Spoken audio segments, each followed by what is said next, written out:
الحمد لله رب العالمين والصلاة والسلام على سيدنا وسيد الأنبياء والمرسلين وعلى آله وأصحابه أجمعين أما بعد فأعوذ بالله من الشيطان الرجيم بسم الله الرحمن الرحيم إن في خلق السماوات والأرض واختلاف الليل والنهار لآيات لأولي الألباب الذين يذكرون الله قياما وقعودا وعلى جنوبهم ويتفكرون في خلق السماوات والأرض ربنا ما خلقت هذا باطلا سبحانك فقنا عذاب النار صدق الله العظيم.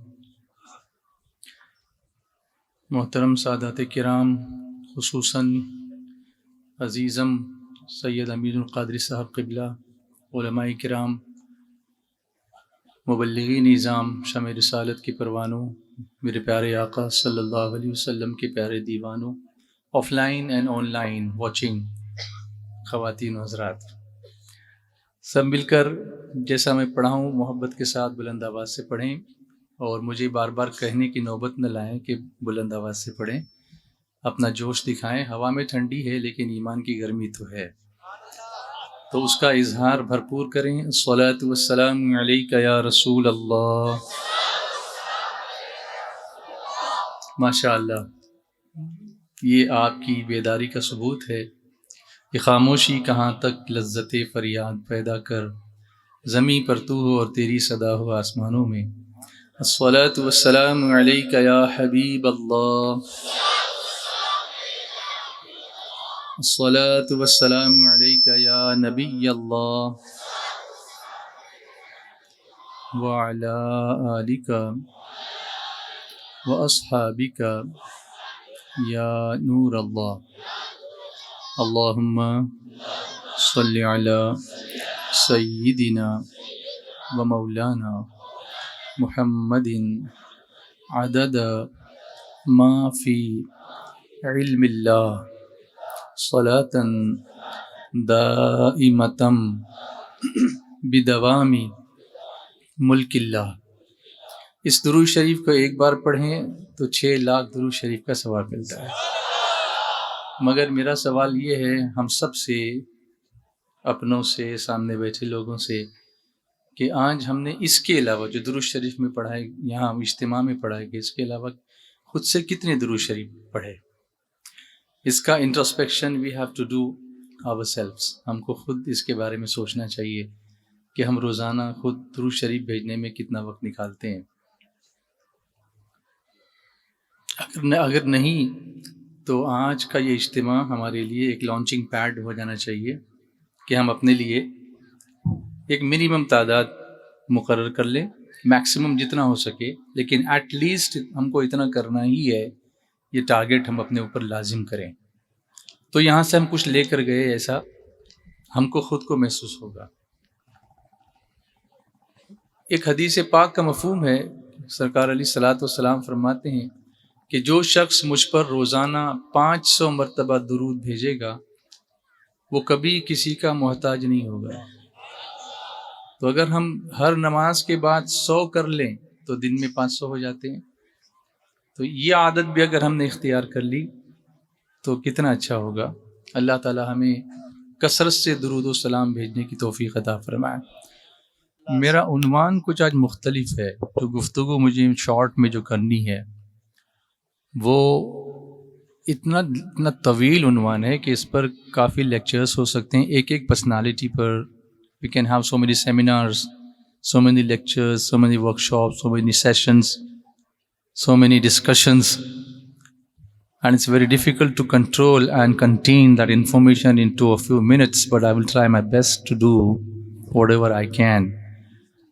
کوشش کروں گا. مسلم scientists and their inventions, مسلمان سائنسدان اور ان کی دریافتیں. یہ اس لیے ہے کہ سنی دعوت اسلامی کا ایک مقصد جہاں دینی ماحول کو، ویلیوز کو، مورلز کو، مورالیٹی کو انکلکیٹ کرنا ہے، وہیں دوسری طرف دنیاوی اعتبار سے بھی ہمارے اسٹوڈنٹس کو، ہمارے ینگسٹرس کو اکوپ کرنا ہے نالج میں، ان کو اپنے قدموں پر کھڑا ہونے کا حوصلہ دینا ہے، ان کو ٹیکنالوجی سکھانی ہے، ان کو سائنس سکھانی ہے، ان کو آرٹ سکھانا ہے، مختلف فیلڈز کے قابل بنانا ہے، اور ایک سیلف ڈیپینڈنٹ دائی بنانا ہے۔ اس لفظ کو یاد رکھیے، سیلف ڈیپینڈنٹ دائی دین، who is not dependent on people, is not asking for any favors or any financial help from outsiders. He is self-sustained. He is earning well and he is serving the deen. کبھی کبھی شروعات کے دنوں میں جب تحریک سنی دعوت اسلامی was taking the shape, it was very early days، بہت پہلے کی 90s کی بات کر رہا ہوں، 1991 2 3 4 5 6۔ میں چونکہ اسکول میں ایز اے ٹیچر اس وقت تھا، بعد میں پھر 96 کے بعد 9 ایئرس کے بعد پھر میں پرنسپل بنا تھا۔ manifold responsibilities, so many responsibilities, to be an administrator, to be a teacher as well. It's very difficult to control and balance all those things. بہت مشکل ہوتا ہے، مگر اللہ کا وعدہ ہے، ان تنصر اللہ ینصرکم، اگر تم اللہ کے دین کی مدد کرو گے اللہ تمہاری مدد کرے گا۔ تو میں یہاں نکلتا تھا اور ادھر کرم ہو جاتا تھا۔ تو کئی آفرز میرے سامنے تھیں، کچھ اللہ والے تھے جو کہتے تھے مجھ سے کہ آپ اتنا دن بھر کام کرتے ہو اسکول میں، دن بھر، اس کے بعد پھر آپ کو کہیں شام میں کہیں جانا پڑتا ہے، پھر رات کو لیٹ نائٹ آتے ہو، again at 8 o'clock in the morning you have to be at the school، صبح 8 بجے آپ کو اسکول پہنچنا ہی پہنچنا ہے، اس کے لیے فجر کے بعد پھر اس کے بعد سونے کی گنجائش کچھ نہیں، تو وہ نیند کور اپ نہیں ہوگی، آپ کی طبیعت ایسی ہوگی ویسی ہوگی۔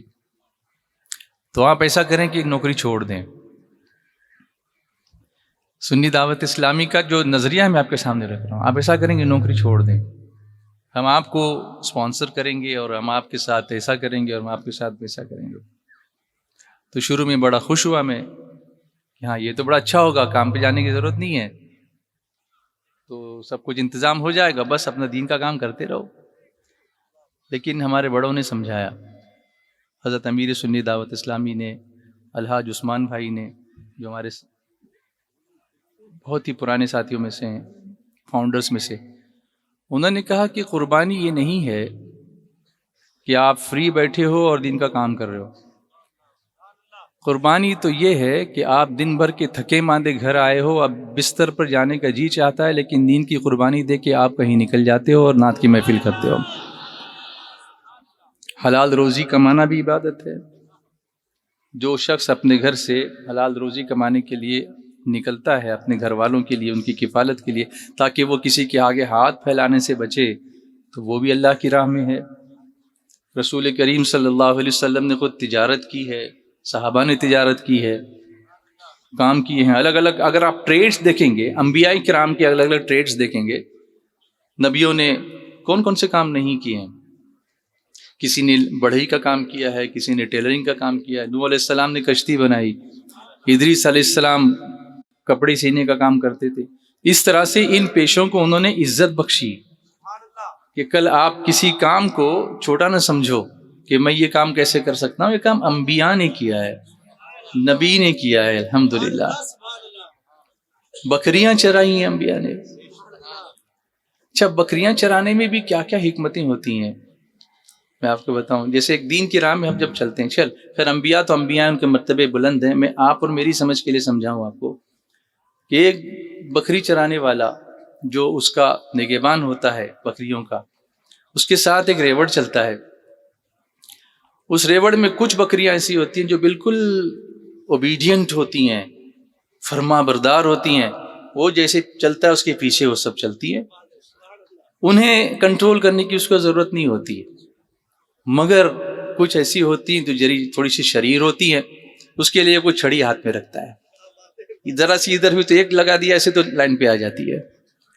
کچھ زیادہ شریر ہوتی ہیں جو لکڑی سے نہیں کنٹرول ہوتی ہیں، تو پھر وہ کیا کرتا ہے، ایک رسی باندھ کے گلے میں وہ ایک ہاتھ میں پکڑے رہتا ہے ایسے، تو ادھر ایک چھڑی ہے، ادھر ایک رسی ہے، باقی پیچھے چل رہی ہیں۔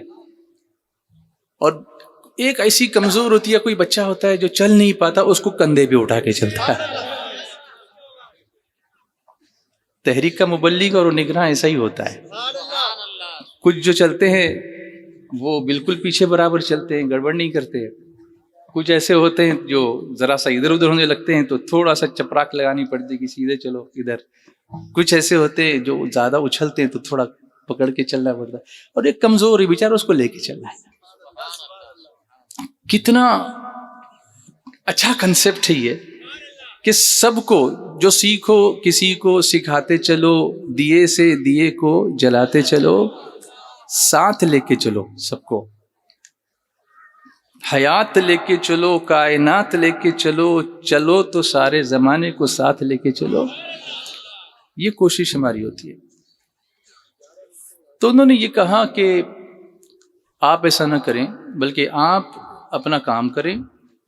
اور ہمارے بہت سارے ساتھی ایسا ہی کرتے ہیں، اپنا کام کرتے ہیں اور پھر دین کا کام کرتے ہیں. میں یہاں یہ اس لیے کہہ رہا ہوں کہ یہاں ایک بہت سارا ینگسٹرز کا مجمع بیٹھا ہوا ہے. There are so many youngsters sitting ہے. وہ تحریک سے اس لیے قریب نہیں ہوتے ہیں کہ ابھی سب چھوڑنا پڑے گا. ایسا نہیں ہے. ہم آپ کو ایسا نہیں کہیں گے کبھی کہ آپ سب چھوڑ چھاڑ کے کیجیے. With in your own capacity what ever you can do, آپ کی اپنی کیپیسٹی میں آپ جو کر سکتے ہیں وہ آپ تحریک کے ہی آدمی ہیں. ہمارے ہیں آپ. کیا ضروری ہے کہ صرف یہی آپ تحریک والا ہوگا؟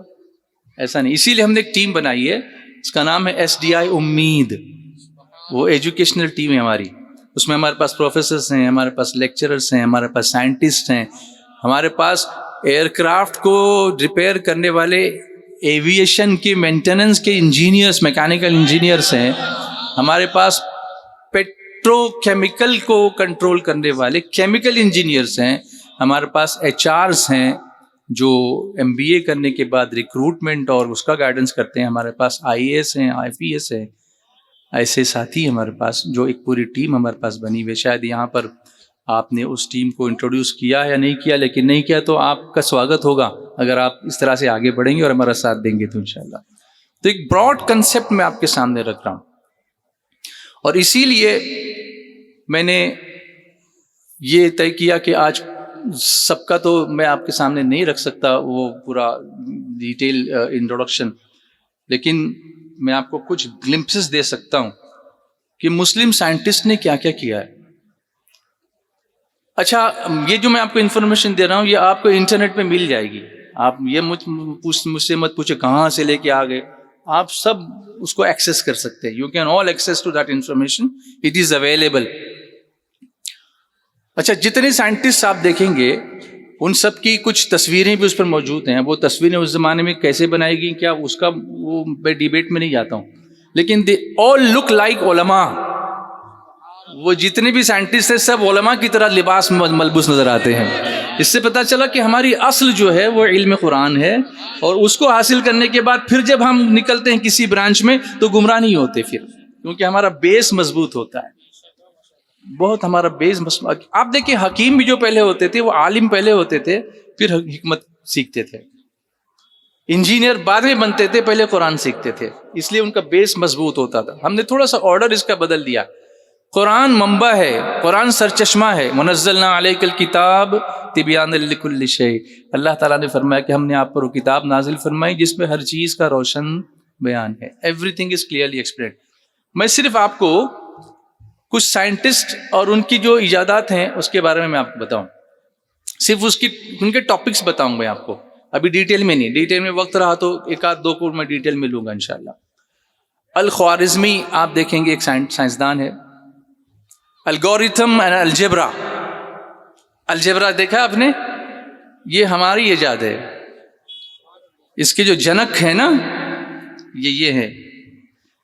آپ دیکھیں گے Jabir ibn Hayyan, chemistry and الکیمی.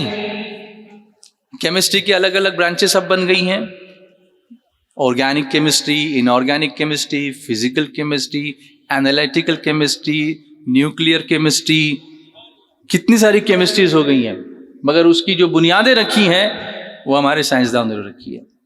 یعنی ہم لوگ علم سے دور نہیں تھے. دنیاوی علم میں بھی ہم یکتا تھے اور دینی علم میں تو تھے ہی تھے الحمدللہ. Both sides. ربنا آتنا فی الدنیا حسنہ وفی الآخرۃ حسنہ وقنا عذاب النار.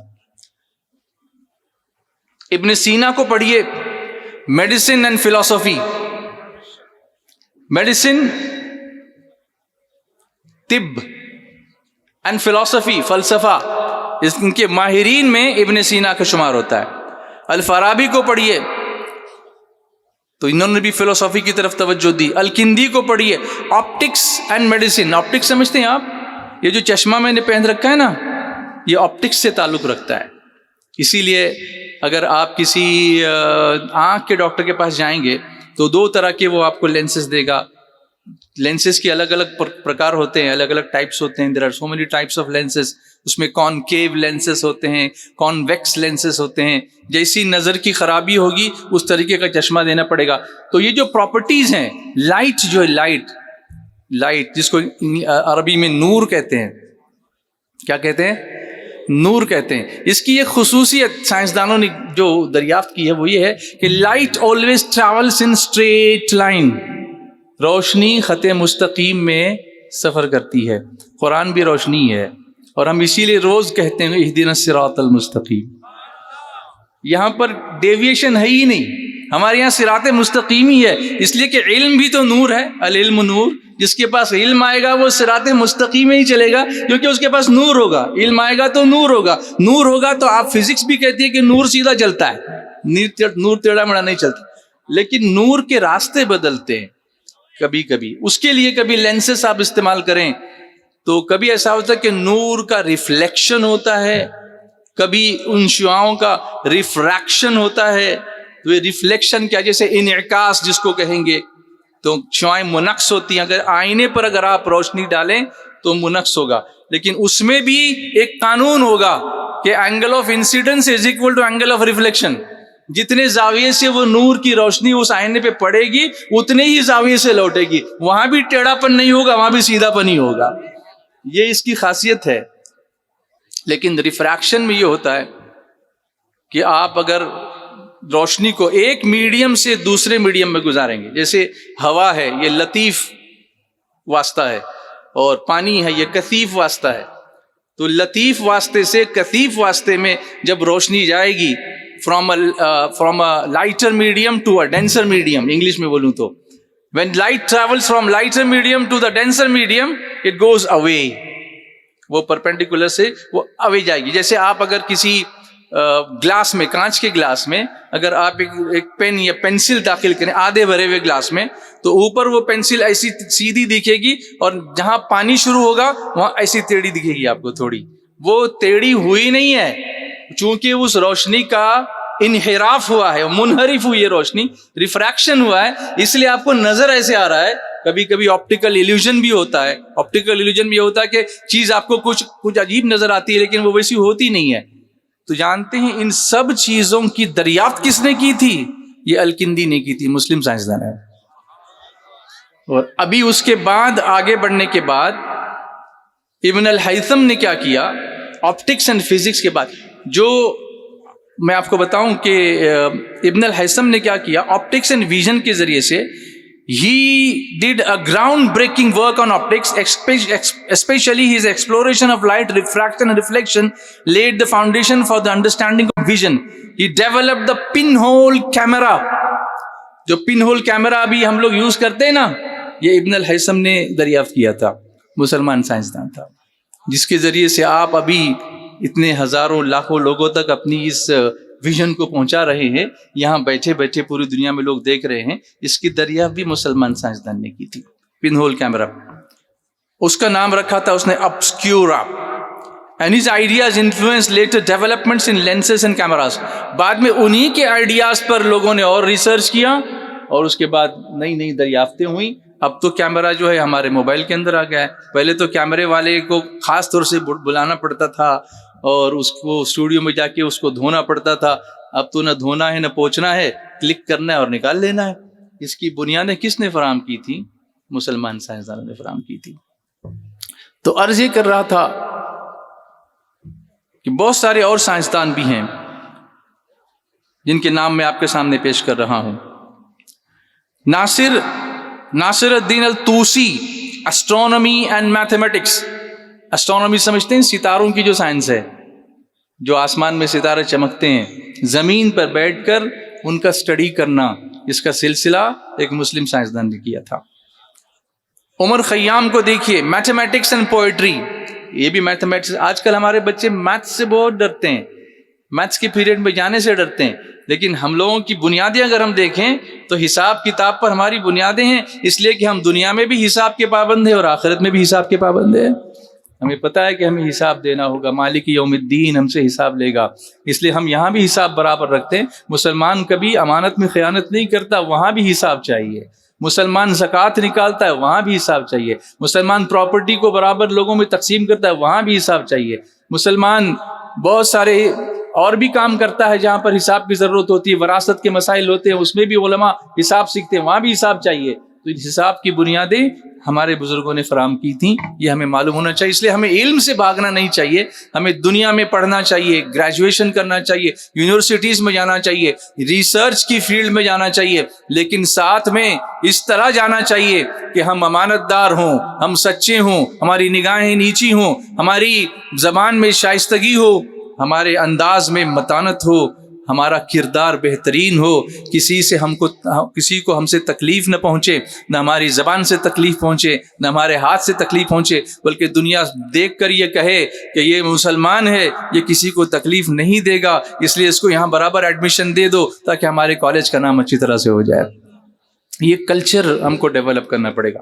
سنی دعوت اسلامی اس کی طرف آپ کو دعوت دیتی ہے۔ یہ نہیں ہونا چاہیے کہ مسلمان ہے تو گالی دے گا، یہ نہیں ہونا چاہیے کہ مسلمان ہے تو مستی کرے گا، یہ نہیں ہونا چاہیے کہ مسلمان ہے تو چھیڑخانی کرے گا، بلکہ ہماری عزت یہ ہونی چاہیے کہ مسلمان ہے تو نگاہیں نیچی کر کے چلے گا، اور اللہ کے رسول کا نام ہم زبان پر لیتا ہوا وہ پڑھائی اچھی کرے گا، اور ملک کا بھی نام روشن کرے گا، نیشن کا بھی نام روشن کرے گا، امت کا بھی نام روشن کرے گا۔ اسی طرح سے بہت سارے اور دوسرے سائنسدان ہیں۔ ابن بطوطہ کو پڑھ لیجئے، جغرافی اینڈ ٹریول رائٹنگ، جغرافیائی جو کیفیتیں ہیں، زمین کی کیفیتیں، آسمان کی کیفیتیں، سیاروں کی کیفیتیں، ستاروں کی حرکتیں، سورج کی شعاعیں، ہوا کے اثرات، ٹیمپریچر کی کیفیتیں، سوائل کی کیفیتیں، زمین کے اندر نیچے جو تحت الثرى کے اندر جو چیزیں نظر آتی ہیں، وہ ان ساری چیزوں کی جو اسٹڈی کی بنیادیں رکھیں وہ ابن بطوطہ نے رکھی تھیں۔ اسی کے ساتھ ساتھ وہ بہت بڑا ٹریولر رہا۔ ٹریولر کے معنی سمجھتے ہیں؟ پوری دنیا میں سفر کرنے والا۔ تو لوگ سفر تو کرتے ہیں، ہم لوگ میں سے ابھی ہم لوگ روز سفر کرتے ہیں، کتنے لوگ ہیں ان سفر کے حالات کو لکھتے ہیں؟ کوئی نہیں لکھتا۔ لیکن یہ جو سفر نامہ لکھنے کی ابتدا اگر کسی نے کی تھی تو ابن بطوطہ نے کی تھی۔ اس کے مخطوطات کو اگر آپ پڑھیں گے تو پتہ چلے گا کہ رائٹنگ سکلز کیا ہوتے ہیں۔ ہم لوگ زبان سے بولتے بھی ہیں تو ہمارے جملے بھی نپے تلے نہیں ہوتے ہیں، اپنی زبان ہم ٹھیک سے نہیں بول پاتے ہیں، تو ہم انگلش ہم ٹھیک سے کہاں سے بولیں گے یا عربی کہاں سے بولیں گے؟ لیکن ہمارے اکابر میں سے ایسے بھی گزرے ہیں کہ جب وہ بولتے تھے تو منہ سے پھول جھڑتے تھے، اور جب وہ لکھتے تھے تو موتیوں کی لڑیاں بج جایا کرتی تھیں۔ یہ ہماری ہسٹری رہی ہے، یہ ہماری تاریخ رہی ہے، اور اس تاریخ کے پیچھے اگر ہم جائیں، اس لیے کہ حضور مفکر اسلام علامہ قمر الزمان خان صاحب اعظمی اکثر ہمارے اجتماعات میں اور اپنے بیانات میں اکثر ایک جملہ ارشاد فرماتے ہیں کہ وہ قومیں زندہ رہتی ہیں جو اپنے مستقبل کی بنیادیں اپنے ماضی کے اوراق پر تعمیر کرتی ہیں، اور وہ قومیں صفحہ ہستی سے مٹ جاتی ہیں جو اپنے ماضی کو بھول جایا کرتی ہیں۔ اسی لیے قرآن نے بھی ماضی کے واقعات کو بیان کیا ہے، اگلی امتوں کے واقعات کو بیان کیا ہے، پہلے انبیاء کے واقعات کو بیان کیا ہے، اور اس کے بعد ہمیں ان سے درس لینے کا فاعتبروا یا اولی الابصار کہہ کے عبرت حاصل کرو۔ وہ عبرت کے لیے، یہاں تک کہ زمین میں سیر کرنے کے لیے جو ہم کو پروموٹ کیا گیا وہ بھی اسی لیے کہ آپ اللہ کی نشانیوں کو دیکھو اور اس کی قدرت کو دیکھ کر اس کی بارگاہ میں سر بسجود ہو جاؤ۔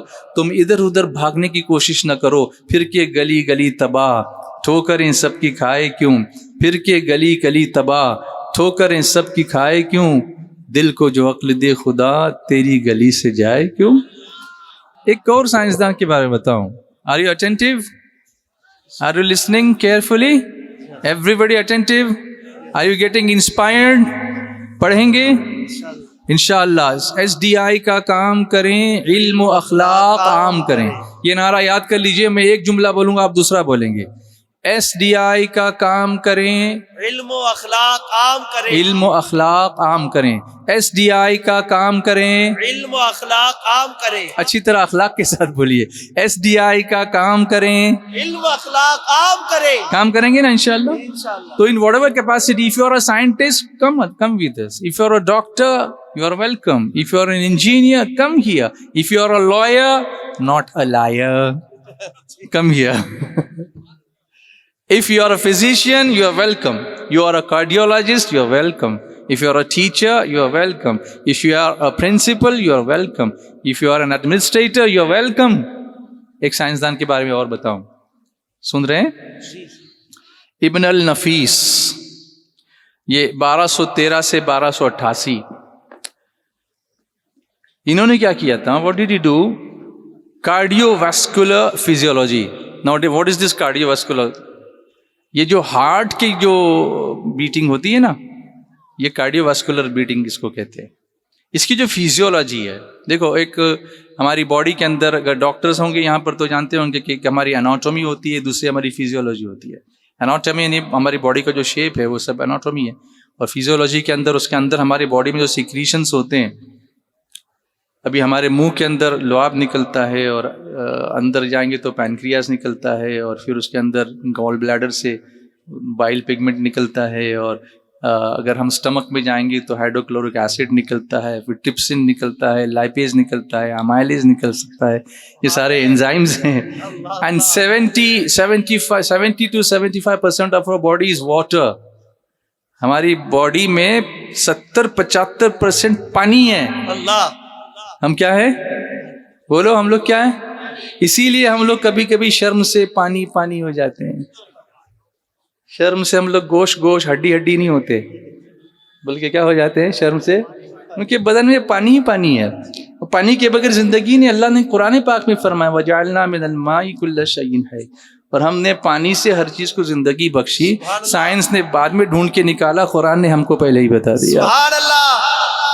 اب اس پر اگر ہم ڈویل کریں گے, if I start talking about this, کہ ہم نے پانی سے ہر شے کو زندگی بخشی, if I start talking about this, it will take hours to explain. اگر میں بولنے جاؤں تو گھنٹے لگ جائیں گے, کئی گھنٹے لگیں گے. یہ کیا مطلب ہے اس کا, وہ کون سا پانی ہے, پھر اس سے کیا مراد ہو سکتا ہے, پھر سائنس اس کے بارے میں کیا کہتی ہے, اور میرے آقا نے اس کے بارے میں کیا فرمایا, قرآن پاک میں اللہ نے کیا فرمایا. a lot to learn. کیوں قرآن شریف سے ہم دور جاتے ہیں, کیوں ہم علماء سے دور جاتے ہیں؟ علماء کے قریب آنا چاہیے, ان کے علم کی روشنی میں اپنا علم سامنے لا کر ان سے مشورہ کرنا چاہیے کہ یہاں پر ہم یہاں لکھا ہوا ہے, اس کا کیا مطلب ہو سکتا ہے. قرآن پاک کی روشنی میں ہمیں آپ سمجھائیے, یہ دوری دور کیجئے. اور اے مبلغین, اس دوری کو دور کرنے والے برج ہی تو ہیں. سبحان اللہ. یہ آپ تک پہنچتے ہیں, علماء تک لا کے آپ کی پیاس پوری کرتے ہیں. الحمدللہ. یہ پورا سٹرکچر بننا چاہیے ہمارا. یہ جو ہم لوگ وہ ہچکچاتے ہیں نا, یہ ہچکچاہٹ دور ہونی چاہیے. تو یہ جو physiology, cardio vascular physiology, he challenge the existing beliefs about the circulatory system. ہمارے بدن میں کئی سسٹمز ہیں, سرکولیٹری سسٹم ہے, نروس سسٹم ہے, اسکیلیٹل سسٹم ہے, اس طرح کے کئی کارڈیو واسکولر سسٹم ہے, کئی طرح کے سسٹم ایک ساتھ ان ٹینڈم کام کرتے رہتے ہیں. اور اب جیسے میں ابھی بول رہا ہوں, ابھی کچھ تھوڑا سا بریڈ کھا کے آیا, اس وقت وہ ہضم بھی ہو رہا ہے, اسی وقت میرا بلڈ بھی سرکولیٹ کر رہا ہے, اسی وقت میں سوچ بھی رہا ہوں تو میرا دماغ بھی کام کر رہا ہے, اسی وقت میں سانس بھی لے رہا ہوں تو میرا ریسپیریٹری سسٹم بھی چل رہا ہے, اسی وقت میرا ڈائجسٹیو سسٹم بھی چل رہا ہے. سب ایک ساتھ چل رہا ہے, اس کی قدرت سے چل رہا ہے. سبحان اللہ. کہیں کوئی گڑبڑ نہیں ہوتی. یہ جسم بتاتا ہے کہ ہمارے ساتھ بہت سارے ساتھی ہوں گے جن کے الگ الگ سسٹم ہوں گے, لیکن اس کو ایک کنٹرول کرنے والا کوئی برین ہوگا, وہ کنٹرول کرے گا. سب اپنی جگہ کام کریں گے. انسان یہ دعویٰ نہیں کر سکتا کہ میں اگر کسی کا دل ہوں, کسی سسٹم کا, تو میں ہی سب کچھ ہوں. دل اگر کام کر رہا ہوگا, اگر پھیپڑے کام نہیں کریں گے تو آکسیجن کہاں سے آئے گی؟ تو پھیپڑا بھی امپورٹنٹ ہے. لیکن وہ سب ہونے کے بعد جب بلڈ سرکولیٹ ہوگا اور بلڈ کے اندر جو امپیورٹیز ہوں گی اس کو کڈنی صاف نہیں کرے گی, تو پھر وہ بلڈ کیسے اندر ٹھیک ٹھاک رہے گا؟ تو کڈنی بھی امپورٹنٹ ہے. کچھ چیزیں معدے میں اندر ہضم ہو جاتی ہیں، کچھ چیزیں لیور کے ذریعے سے جو انزائمز آتے ہیں اس کی وجہ سے ہضم ہوتی ہیں، تو لیور ٹھیک ٹھاک نہیں رہا تو اس کا کیا ہوگا؟ یعنی ہر چیز اپنی جگہ امپورٹنٹ ہے، کوئی ایک چیز امپورٹنٹ نہیں ہے۔ مسلمان بھی ایک جسم کی مانند ہے، سبحان اللہ، جسم کے ایک حصے کو تکلیف پہنچتی ہے تو دوسرا حصہ اس کی تکلیف کو محسوس کرتا ہے۔ یہ پوری باڈی ہماری اس کا پورا بہترین ایگزامپل ہے۔ کہیے نا سبحان اللہ، سبحان اللہ، بولیے نا سبحان اللہ۔ بھئی، درد اگر کہیں بدن میں کہیں ہو تو آنسو اس بدن کے اس حصے سے نکلتا ہے کہ آنکھ سے؟ آنکھ سے۔ اگر پیٹ میں درد ہو تو پیٹ سے آنسو تو نہیں نکلتا، سر میں درد ہو تو سر سے آنسو تو نہیں نکلتا، تو آنسو کہاں سے نکلتا ہے؟ آنکھ سے نکلتا ہے، کیونکہ آنکھ کا اور پورے بدن کا تعلق ہے۔ وہ اس درد کو محسوس کر کے وہ انڈیکیشن دیتی ہے کہ میں تمہارے ساتھ ہوں اور لوگوں کو بتا رہی ہوں کہ اس کو کوئی درد ہو رہا ہے۔ یہ اظہار کا سسٹم اللہ نے دیا ہے، یہ اللہ کی قدرت ہے۔ اسی لیے ہم سے پوچھا گیا ہے وَفِي أَنفُسِكُمْ أَفَلَا تُبْصِرُونَ، اور خود تمہارے اپنے اندر میری قدرت کی نشانی دیکھنا چاہو، اپنے اندر جھانک کے دیکھو، تم کو نظر نہیں آتا، سبحان اللہ، تم کو سبحان اللہ۔ سوچتا نہیں ہے۔ نوجوانوں کہاں جا رہے ہو؟ یہ کتنی خوبصورتی ہے اسلام کے اندر، کتنی بیوٹی ہے اسلام کے اندر، کتنی گہرائی اسلام کے اندر، کتنی گہرائی ہے اسلام کے اندر۔ تو یہ کارڈیو واسکولر فیزیولوجی انہوں نے he challenged the existing beliefs about the circulatory system. In his work, he described pulmonary circulation, outlining the passage of blood through the lungs for oxygenation. اب ہم جانتے ہیں نا کہ ہمارا جو بلڈ ہے وہ ہمارے بلڈ کے اندر 4 خانے ہوتے ہیں، ایک وینٹریکلس ہوتے ہیں اور اوریکلس ہوتے ہیں، اوریکلس اور وینٹریکلس یہ 2 حصے، اس میں 4 خانے ہوتے ہیں، اس میں سے بلڈ برابر سسٹم کے ذریعے ادھر آتا ہے، پھر ادھر آتا ہے، پھر ادھر آتا ہے، پھر باہر جاتا ہے۔ اس کا کانٹریکشن ریلیکسیشن یہ ہوتا ہے کارڈیو واسکولر موومنٹس کے ذریعے سے۔ تو اب ہم کو پتا ہے کہ جو گندا خون ہے وہ وینز کے ذریعے سے بلڈ ہارٹ میں آتا ہے اور پھر وہ جاتا ہے پھیپڑوں میں، لنگز میں، وہاں سے پیوریفائی ہو کر پھر واپس ہارٹ میں آتا ہے اور وہاں سے پھر جاتا ہے شریانوں کے ذریعے سے، آرٹریز کے ذریعے سے پورے بدن میں۔ یہ سسٹم کس نے بتایا؟ ابن النفیس نے بتایا۔ اس نے جو پہلے جو سسٹمز تھے، پہلے جو کنسپٹس تھے، اس کو اس نے چیلنج کیا اور پروو کیا۔ آج پوری دنیا اس کو مانتی ہے، یہ بنیاد ہم نے فراہم کی ہوئی ہے۔ سبحان اللہ، سبحان اور اللہ۔ ہم لوگ پڑھ نہیں رہی ہے، ہم لوگ لکھ نہیں رہے ہیں، ہم لوگ صرف ادھر ادھر خالی تھوک تاک میں لگے ہوئے نہیں۔ پھر کے گلی گلی تباہ، ٹھوکر ان سب کی کھائے کیوں، دل کو جو عقل دے خدا تیری گلی سے جائے کیوں۔ اچھا، لاسٹ بات عرض کرتا ہوں اور مکمل کرتا ہوں۔ سب سے پہلے ایروپلین کس نے اڑایا؟ سبحان اللہ، بتائیے۔ You are right, they are right brothers, right, لیکن ان سے بھی پہلے آپ ہسٹری جا کر دیکھ لیجئے گا، ان سے بھی پہلے ایک ترکی کے سائنسدان نے، سبحان اللہ، اس کا نام میں آپ کو ہوم ورک کے لیے دیتا ہوں، آپ ڈھونڈ کے نکالیے ان کا نام، آپ جا کے سرچ کیجئے۔ ترکی کے ایک سائنسدان تھے، سب سے پہلے اڑنے کا کنسپٹ انہوں نے پوری دنیا کو دیا تھا، وہ بھی ایک مسلمان تھے۔ سبحان اللہ۔ پھر کے گلی گلی تباہ، ٹھوکریں سب کی کھائے کیوں، دل کو جو عقل دے خدا تیری گلی سے جائے کیوں۔